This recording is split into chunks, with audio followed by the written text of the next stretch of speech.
Today's Bible reading is 2 Samuel chapters 1, 2, 3, and Luke chapter 18 verses 1 through 17. 2 Samuel chapter 1.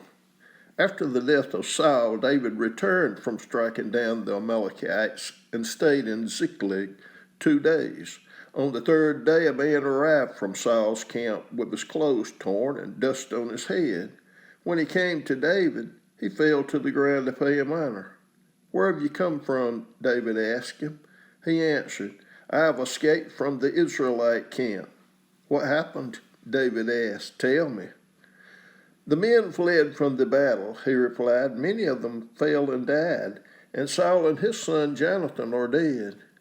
Then David said to the young man who brought him the report, "How do you know that Saul and his son Jonathan are dead?"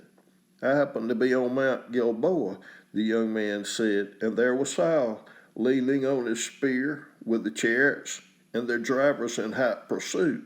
When he turned around and saw me, he called out to me, and I said, 'What can I do?' He asked me, 'Who are you?' 'An Amalekite,' I answered. Then he said to me, 'Stand here by me and kill me. I'm in the throes of death, but I'm still alive.' So I stood beside him and killed him because I knew that after he had fallen, he could not survive. And I took the crown that was on his head and the band on his arm and have brought them here to my Lord." Then David and all the men with him took hold of their clothes and tore them. They mourned and wept and fasted till evening for Saul and his son Jonathan, and for the army of the Lord and for the nation of Israel, because they had fallen by the sword. David said to the young man who brought him the report, "Where are you from?" "I am the son of a foreigner, an Amalekite," he answered. David asked him, "Why weren't you afraid to lift your hand to destroy the Lord's anointed?" Then David called one of his men and said, "Go strike him down." So he struck him down, and he died. For David had said to him, "Your blood be on your own head. Your own mouth testified against you when you said, 'I killed the Lord's anointed.'" David took up his lament concerning Saul and his son Jonathan, and he ordered that the people of Judah be taught this lament of the bow. It is written in the book of Jeshar. "A gazelle lies slain on your heights, Israel. How the mighty have fallen. Tell it not in Gath, proclaim it not in the streets of Ashkelon, lest the daughters of the Philistines be glad, lest the daughters of the uncircumcised rejoice. Mountains of Gilboa, may you have neither dew nor rain. May no showers fall on your terraced fields.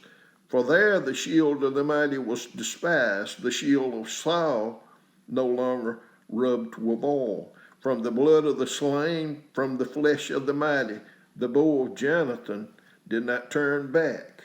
The sword of Saul did not return unsatisfied. Saul and Jonathan, in life they were loved and admired, and in death they were not parted. They were swifter than eagles, they were stronger than lions. Daughters of Israel, weep for Saul, who clothed you in scarlet and finery, who adorned your garments with ornaments of gold. How the mighty have fallen in battle. Jonathan lies slain on your heights. I grieve for you, Jonathan, my brother. You were very dear to me. Your love for me was wonderful, more wonderful than that of women. How the mighty have fallen. The weapons of war have perished." 2 Samuel chapter 2. In the course of time, David inquired of the Lord, "Shall I go up to one of the towns of Judah?" he asked. The Lord said, "Go up." David asked, "Where shall I go?" "To Hebron," the Lord answered.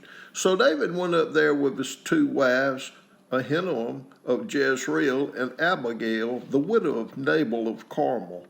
David also took the men who were with him, each with his family, and they settled in Hebron and its towns.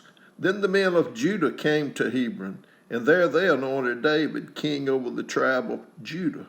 When David was told that it was the men from Jabesh Gilead who had buried Saul, he sent messengers to them to say to them, "The Lord bless you for showing this kindness to Saul your master by burying him. May the Lord now show you kindness and faithfulness, and I too will show you the same favor because you have done this. Now then, be strong and brave, for Saul your master is dead, and the people of Judah have anointed me king over them." Meanwhile, Abner, son of Ner, the commander of Saul's army, had taken Ishbosheth, son of Saul, and brought him over to Mahanaim. He made him king over Gilead, Ashur, and Jezreel, and also over Ephraim, Benjamin, and all Israel. Ishbosheth, son of Saul, was 40 years old when he became king over Israel, and he reigned 2 years. The tribe of Judah, however, remained loyal to David. The length of time David was king in Hebron over Judah was 7 years and 6 months. Abner, son of Ner, together with the men of Ishbosheth, son of Saul, left Mahanaim and went to Gibeon. Joab, son of Zeruiah, and David's men went out and met them at the pool of Gibeon. One group sat down on one side of the pool and one group on the other. Then Abner said to Joab, "Let's have some of the young men get up and fight hand to hand in front of us." "All right, let them do that," Joab said. So they stood up and were counted off, 12 men for Benjamin, and Ishbosheth, son of Saul, and 12 for David. Then each man grabbed his opponent by the head and thrust his dagger into his opponent's side, and they fell down together. So that place in Gibeon was called Helkath Hazarim. The battle that day was fierce, and Abner and the Israelites were defeated by David's men. The 3 sons of Zeruiah were there, Joab, Abishai, and Asahel. Now Asahel was as fleet-footed as a wild gazelle. He chased Abner, turning neither to the right nor to the left as he pursued him. Abner looked behind him and asked, "Is that you, Asahel?" "It is," he answered. Then Abner said to him, "Turn aside to the right or to the left. Take on one of the young men and strip him of his weapons." But Asahel would not stop chasing him. Again, Abner warned Asahel, "Stop chasing me. Why should I strike you down? How could I look your brother Joab in the face?" But Asahel refused to give up the pursuit. So Abner thrust the butt of his spear into Asahel's stomach, and the spear came out through his back. He fell there and died on the spot. And every man stopped when he came to the place where Asahel had fallen and died. But Joab and Abishai pursued Abner, and as the sun was setting, they came to the hill of Ammah near Giah on the way to the wasteland of Gibeon. Then the men of Benjamin rallied behind Abner. They formed themselves into a group and took their stand on top of a hill. Abner called out to Joab, "Must the sword devour forever? Don't you realize that this will end in bitterness? How long before you order your men to stop pursuing their fellow Israelites?" Joab answered, "As surely as God lives, if you had not spoken, the men would have continued pursuing them until morning." So Joab blew the trumpet, and all the troops came to a halt. They no longer pursued Israel, nor did they fight anymore. All that night Abner and his men marched through the Arabah. They crossed the Jordan, continued through the morning hours, and came to Mahanaim. Then Joab stopped pursuing Abner and assembled the whole army. Besides Asahel, 19 of David's men were found missing. But David's men had killed 360 Benjamites who were with Abner. They took Asahel and buried him in his father's tomb at Bethlehem. Then Joab and his men marched all night and arrived at Hebron by daybreak. 2 Samuel chapter 3. The war between the house of Saul and the house of David lasted a long time.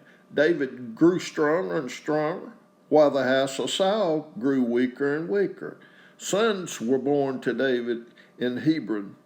His firstborn was Amnon, the son of Ahinoam of Jezreel. His second, Caleb, the son of Abigail, the widow of Nabal of Carmel. The third, Absalom, the son of Maacah, daughter of Talmai, king of Geshur. The fourth, Adonijah, the son of Haggith. The fifth, Shephatiah, the son of Abital. The sixth, Ithrim, the son of David's wife Eglah. These were born to David in Hebron. During the war between the house of Saul and the house of David, Abner had been strengthening his own position in the house of Saul. Now Saul had a concubine named Rizpah, daughter of Aiah, and Ishbosheth said to Abner, "Why did you sleep with my father's concubine?" Abner was very angry because of what Ishbosheth said, so he answered, "Am I a dog's head on Judah's side? This very day I am loyal to the house of your father Saul and to his family and friends. I haven't handed you over to David, yet now you accuse me of an offense involving this woman. May God deal with Abner, be it ever so severely, if I do not do for David what the Lord promised him on oath, and transfer the kingdom from the house of Saul, and establish David's throne over Israel and Judah from Dan to Beersheba." Ishbosheth did not dare to say another word to Abner because he was afraid of him. Then Abner sent messengers on his behalf to say to David, "Whose land is it? Make an agreement with me, and I will help you bring all Israel over to you."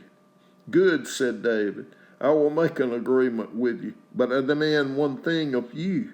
Do not come into my presence unless you bring Michal, daughter of Saul, when you come to see me." Then David sent messengers to Ishbosheth, son of Saul, demanding, "Give me my wife Michal, whom I betrothed to myself for the price of 100 Philistine foreskins." So Ishbosheth gave orders and had her taken away from her husband, Patil, son of Laish. Her husband, however, went with her, weeping behind her all the way to Bahurim. Then Abner said to him, "Go back home." So he went back. Abner conferred with the elders of Israel and said, "For some time you have wanted to make David your king. Now do it. For the Lord promised David, 'By my servant David I will rescue my people Israel from the hand of the Philistines and from the hand of all their enemies.'" Abner also spoke to the Benjamites in person. Then he went to Hebron to tell David everything that Israel and the whole tribe of Benjamin wanted to do. When Abner, who had 20 men with him, came to David at Hebron, David prepared a feast for him and his men. Then Abner said to David, "Let me go at once and assemble all Israel for my lord the king, so that they may make a covenant with you, and that you may rule over all that your heart desires." So David sent Abner away, and he went in peace. Just then, David's men and Joab returned from a raid and brought with them a great deal of plunder. But Abner was no longer with David in Hebron because David had sent him away, and he had gone in peace. When Joab and all the soldiers with him arrived, he was told that Abner, son of Ner, had come to the king, and that the king had sent him away, and that he had gone in peace. So Joab went to the king and said, "What have you done? Look, Abner came to you. Why did you let him go? Now he is gone. You know Abner, son of Ner. He came to deceive you and observed your movements and found out everything you are doing." Joab then left David and sent messengers after Abner, and they brought him back from the cistern at Serah, but David did not know it. Now when Abner returned to Hebron, Joab took him aside into an inner chamber as if to speak with him privately, and there to avenge the blood of his brother Asahel. Joab stabbed him in the stomach, and he died. Later, when David heard about this, he said, I and my kingdom are forever innocent before the Lord concerning the blood of Abner, son of Ner. May his blood fall on the head of Joab and on his whole family. May Joab's family never be without someone who has a running sore or leprosy, or who leans on a crutch, or who falls by the sword, or who lacks food. Joab and his brother Abishai murdered Abner because he had killed their brother Asahel in the battle of Gibeon. Then David said to Joab and all the people with him, tear your clothes and put on sackcloth, and walk in mourning in front of Abner. King David himself walked behind the bier. They buried Abner in Hebron, and the king wept aloud at Abner's tomb. All the people wept also. Their king sang this lament for Abner. Should Abner have died as the lawless die? Your hands were not bound, your feet were not fettered. You fell as one falls before the wicked. And all the people wept over him again. Then they all came and urged David to eat something while it was still day. But David took an oath, saying, May God deal with me, be it ever so severely, if I taste bread or anything else before the sun sets. All the people took note and were pleased. Indeed, everything the king did pleased them. So on that day, all the people there and all Israel knew that the king had no part in the murder of Abner, son of Ner. Then the king said to his men, Do you not realize that a commander and great man has fallen in Israel this day? And today, though I am the anointed king, I am weak, and these sons of Zeruiah are too strong for me. May the Lord repay the evildoer according to his evil deeds. Luke chapter 18, verses 1 through 17. Then Jesus told his disciples a parable to show them that they should always pray and not give up. He said, In a certain town there was a judge who neither feared God nor cared what people thought. And there was a widow in that town who kept coming to him with the plea, Grant me justice against my adversary. For some time he refused, but finally he said to himself, Even though I don't fear God or care what people think, yet because this widow keeps bothering me, I will see that she gets justice so that she won't eventually come and attack me. And the Lord said, Listen to what the unjust judge says. And will not God bring about justice for his chosen ones who cry out to him day and night? Will he keep putting them off? I tell you, he will see that they get justice, and quickly. However, when the Son of Man comes, will he find faith on the earth? To some who were confident of their own righteousness and looked down on everyone else, Jesus told this parable. 2 men went up to the temple to pray, one a Pharisee and the other a tax collector. The Pharisee stood by himself and prayed, God, I thank you that I'm not like other people, robbers, evildoers, adulterers, or even like this tax collector. I fast twice a week and give 1/10 of all that I get. But the tax collector stood at a distance. He would not even look up to heaven, but beat his breast and said, God, have mercy on me, a sinner. I tell you that this man, rather than the other, went home justified before God. For all those who exalt themselves will be humbled, and those who humble themselves will be exalted. People were also bringing babies to Jesus for him to place his hands on them. When the disciples saw this, they rebuked them. But Jesus called the children to him and said, Let the little children come to me, and do not hinder them, for the kingdom of God belongs to such as these. Truly I tell you, Anyone who will not receive the kingdom of God like a little child will never enter it.